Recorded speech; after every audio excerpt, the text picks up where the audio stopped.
Last but not the least, please welcome Jinky. Magandang hapon, Will. Saan ka ba nakatira? Taga Santo Tomas, Batangas po.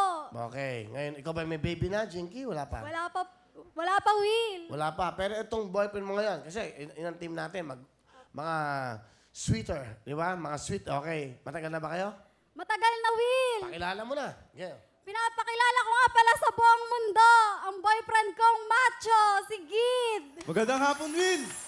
Gid, matanong ka lang, wala bang lumapit sa'yo na kukunin kang artista? Wala po, Will. Anong ginagawa mo? Ngayon po, resign po ako sa trabaho Hmm.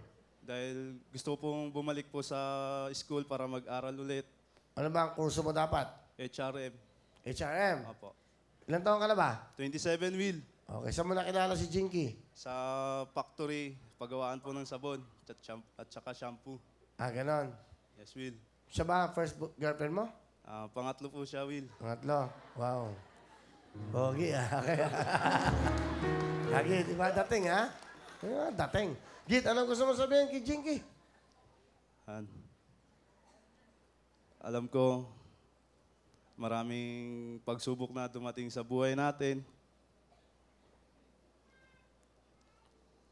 Marami na rin nagsabi na hindi tayo bagay. Kasi alam ko, marami rin nagsabi na pangit ako, ganyan. Pero pinapatunayan ko naman eh. Pinapatunayan mo na? Mahal kita, kahit Tuloy mo, na tuloy mo. ganun. Ang sinasabi nila, tumagal tayo 7 years.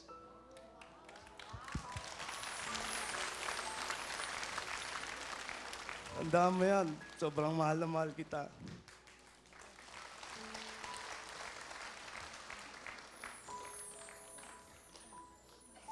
Han, gusto ko munang magpasalamat sa'yo kasi kahit na ang dami ng pagsubok na dumating sa atin, nananatili ka pa rin matatag. Sana wag kang magbago. Alam ko marami ka pang pangarap na gustong abutin. Mahal na mahal din kita. Bakit sinasabi nilang gano'n ka? Hindi, totoo. Bakit? Kasi umpisa pa lang nung liligawan ko yan, marami nang kumakontra. Yung mga katrabaho namin Bakit daw? sa factory. Kasi hindi kami bagay. Tapos yung naririnig ko sa mga... Ano ba nadidinig mo? Sinasabi nila. pangit ako, hindi ka bagay sa kanya. Ginaganon ka nila? Yes, Will. Anong sinasabi mo sa kanya, Jinky? Sinasabi ko na lang po na hayaan na lang sila. Kasi hindi naman sila yung Dapat sabi mo sa kanya, huwag ka maniniwala. Sa paningin ko, ikaw ang Alden Richard ng puso. Di ba? Ikaw ang Ken Chan. Di ba? Thank you, Will. Ano gusto mo sabihin? Yeah, yung Han, pagbigyan mo ng lakas ng loob. kahit ano pa man yung naririnig mo sa ibang tao, sana wag kang maniwala sa kanila kasi hindi naman sila yung makikisama, tayo naman dalawa yung magsasama, hindi sila. Ano ba team song nyo? Habang buhay. Ganda. Ano yan? Habang may buhay o habang buhay? Habang buhay by Yen Constantino po.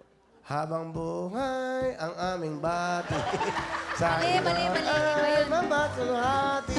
Yung ba yan? Merry Christmas. Ah, hindi ba yan? Hindi po yun. Ay ba yan? Okay. Please. Oh. Mahal naman si Gid eh, no? Mukha may pinagdadaanan to si Gid eh. Okay lang yan. Mahal mo to, no? Yes, Will. Sobrang mahal na mahal ko po. Higit pa sa buhay ko.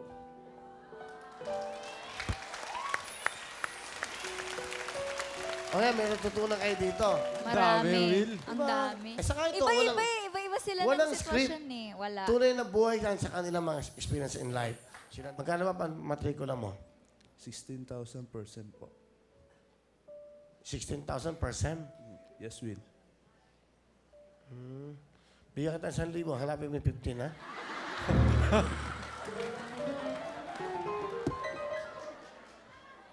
Bigyan natin itong 10,000. Sa ito, ha? Okay. Jinky, sa itong 10,000. Bibigyan ka ng 10,000. Okay? Konti na lang. makakapag-enroll ka na. Ikaw na ang gumawa ng paraan doon. Thank you, Will. Ha? Mabait ka eh. Pero mabait to eh. Gusto mo mag-aral talaga? Yes, Will. Kasi pangarap ko yun. Sabi nga. Pangarap ko kasi yung Will eh. Kasi dapat graduate na ako nung 18 years old pa lang po ako. Kasi stop po ako. Mag-enroll ka. Tapos bumili ka ng, ano mo, bibigyan pa kita another 10,000. Totoo yan, ha? Maniniwala ko. Pagkakatiwalaan kita, bumalik ka dito, pakita mo sa enrollment mo. Tutulungan pa kita. O yan, 20,000. Naka 30,000 kayo. Malaki ba? Kasi nakinararamdaman namin yung totoong tao ka eh. Nararamdaman ko kung bobo lang, hindi eh. Tigil-tigil po kasi siya sa pag-aaral. Kasi nga, nagsasacrifice siya para sa mga kapatid niya. Bakit, ano?